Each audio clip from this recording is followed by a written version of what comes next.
Hello,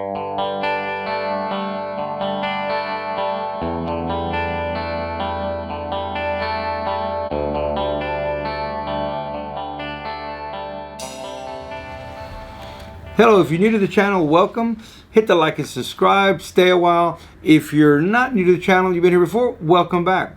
All right, in this video, which is a video on powder coating, this is part of the existing video I had, so I never planned to actually do of how to powder coat anything video. There's plenty of videos out there. All right, here's the specifics that we need, making it quick and short. We're gonna want a good quality powder. I use Columbia powder, Columbia coatings. I'll put a little picture right here of this label. You'll see that it wants 15 or 20 minutes at 375 for the temperature that it's going to cure at. Pick your colors. You can, Columbia Coatings has plenty of these, all different ones that you can get. You can go online and look at all the different colors. You can use anybody else's brand. I believe PPG has powder coats. Everybody has different powder coats now. Be careful with some of the ones that you get, the China powders, whatever. I've been using Columbia Coatings the whole time and have never, I got tons of powder, and it's always good fresh powder. You got to be careful that the powder hadn't been sitting in a hot warehouse. It could go bad. I'm using an Eastwood powder coating kit, and it's real simple. 110, there's going to be a ground lead, and there's going to be the activation button. What you want to do is you want to connect the part you want to powder coat. You want to energize it. We're going to put an electric charge to it. We're going to put an electric charge to the powder itself. As it comes out, they're going to stick to whatever you're spraying because of that electric charge. Once you release that button, be careful. If you hit that valve cover, rim, or anything onto something, all that powder just falls right off. Okay. Another one of the keys is this special tape. I joke around because I say the special tape. It is a heat resistant tape. It either comes in blue, green, or whatever the colors are in different thicknesses.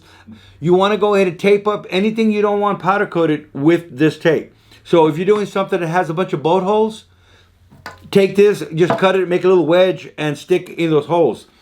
Columbia Coatings and other people do have plugs that you can buy to stick in all the holes, either an inside hole or outside threads. I use the tape for just about everything. That's basically it. You want to cover the stuff you don't want powder coated. You could powder coat something. Once it cures, you could sand the top and get the fins to come back out. You could put it on a mill and mill the top. Some people wipe the top off with their finger or a razor blade, I've seen, and then put it in the oven. All that is just have at it. Get you this kit, get you some powder, start playing around, and before long you'll be powder coating anything metallic. All right, now you've seen all the stuff that's necessary. It's not a lot of stuff, but not very expensive either. There's no links in my bios to go buy this stuff. There should be, and I could be making a lot of money. No, you know me, I'm gonna go to eBay and get a majority of this stuff you can get off of eBay. Even this name brand stuff, you can still get off of eBay. What I have found is a lot of times people get into powder coating, do a couple of things, and then sell the stuff. They don't never do it again. And you can get everything at a better price. Anyway, let's go to the shop and you can just see the process. What did I do? I glass beaded the valve covers. You want to make sure that you glass bead them. There's instructions when you go read all this stuff. There's different powders are going to want you to use a different medium, either glass beads or walnut or whatever. Follow their instructions to get the part clean. Any oils that are on it, think about it. When it goes in an oven, those oils are going to come out and it's going to ruin your powder coating. You're going to have these little bubbles and you're not going to know why. So if you don't even know if you got all the oils out, it is standard practice on real oily stuff. Put it in the oven first and bake it a few times without powder coating. Just baking it. And every time it comes out, stuff will come out, and then glass bead them. So you want to perfectly glass bead it. I use real glass and it's aluminum valve covers. Then you want to clean everything off with acetone.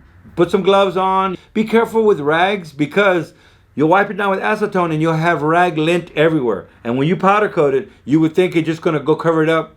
It doesn't. So from experience, I like to put acetone over the top of it, use a little brush, and use air to blow it dry and blow it off. Don't use rags. Like I said, that little lint, you would think that, this would cover it up.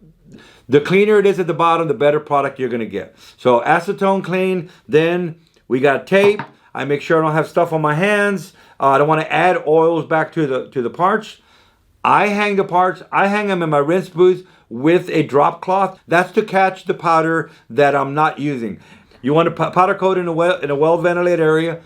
A lot of people do powder coat in their ovens because, like I say, when you move the part into the oven, I've hit the door before and all the powder just on the floor. Got to start all over again. So I powder coat in a booth with the tarp. I hang my parts, I powder coat, then I walk them out and hang them in my oven. So there you go. Once again, I hope this helps. Let's watch the video and get after it. Okay, this is not a how to powder coat valve covers video, but I'm going to powder coat these valve covers on the video. Does that make sense? I've got these cleaned. I've got them all machined and ready to go. Then I washed them with acetone. Make sure you use gloves in a well ventilated area. And now what I'm going to do is use this. This is special tape. It is made to go in an oven. It looks really cool, different colors, but it's really special tape. And we're going to go ahead and tape up all the top. The customer does want to see his indie up to the top. Another way to do it also would be after it's powder coated, just resand the top or remachine it on a mill. I have seen other people take a razor blade and just wipe the top off. Who knows, we may try that on cylinder heads, but I'm gonna get after it. So get after it, just get her done.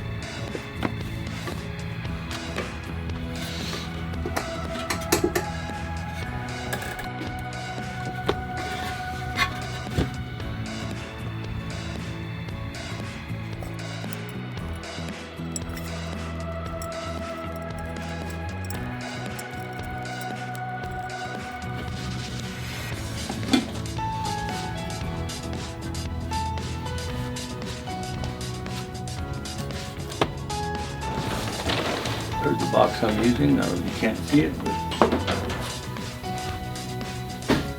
it doesn't matter.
$15, 20 minutes, 18 minutes. I'll tell you in a little bit. I'm going to go ahead and turn this off. I'm in no chance of messing anything up. I don't have any chance of messing anything up. We're at temperature. All right, let's get a little close up without getting the camera too close. Well, there we are. Hope y'all can see them. Oh my, I really do like it. All right, we're done. Got the oven off. Let's just let them sit. I'll let it sit like this. Just a little bit there. All right, let's get back to work. All right, after having the oven on for 375 for 15 to 18 minutes, anticipation, because this is what we see when it comes out. So all the time to tape this up, and this is special tape. It's actually heat tape made for the powder coating oven. And if we did everything right, we're gonna get a good look. It was a lot of work, but seems like it may have been worth it. Some people do just brush this off with their finger. I've seen that before. I've done before is just machine it afterwards on the Bridgeport or sand this back off. This was previously sanded by Indy, and since it was so perfectly flat, it made it easy to this tape on it. It took a little time, don't get me wrong, but so far so good. There we are. All right. So that's the look we were going for. I think it came out pretty good. I can put my baffles in now. So I did all that first so that we could have that finished look. All right, I think we're done.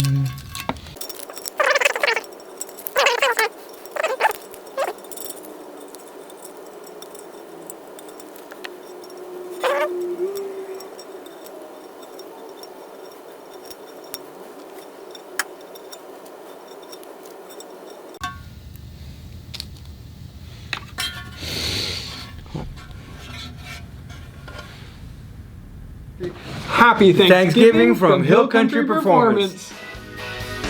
Oh, that was so cute.